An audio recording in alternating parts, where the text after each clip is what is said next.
I believe that just as you can read text, you can read imagery, and you can read sound. And intonation, pitch, volume, all these different ways to develop sonic ideas is critical. And so that's what I played with. And so I tried to gather some sounds that really felt like that place. But that place isn't there anymore. So I had to recreate it and find sounds that would bring it back. But then there's places that are imaginary or subconscious, and so you have to find a way that's authentic to score it. My goal is that you might look there and feel like you're there for a minute and forget it's a paper doll and a paper speaker. And so there's moments where I'm trying to score a place and really make it an experience, and there's other where there's metaphorical sounds bouncing around you, connecting to the grid and games and all kinds of 1980s culture.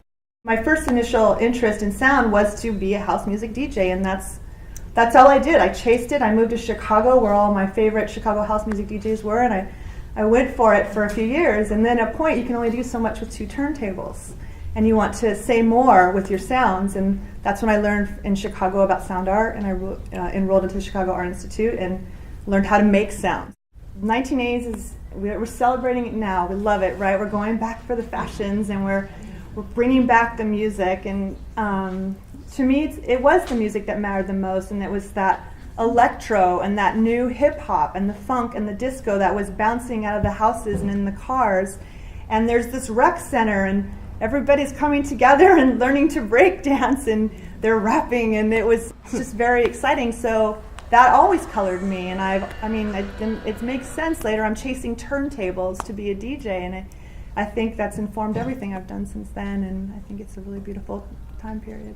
The big themes are, of course, the 1980s and Victorianism, the lens of the world through a child's eyes, which to me I think is very interesting, because as children we don't always understand what we see. And in City Heights I saw a lot, as did many children around there, and I think it's interesting how the lens that you look at the world with is colored and twisted sometimes if you don't understand what you're looking at. So that's a very big part of it.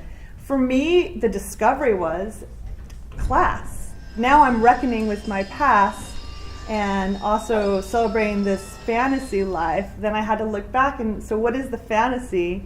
And what is it that I'm maybe insecure about that I associate with my background and being in a poor family? And then what are the signs of that? There's a lot going on, though, and I also it's an intention that the audience can see what they find too, because I think people have different experiences and different reactions depending on who they are and where they've come from.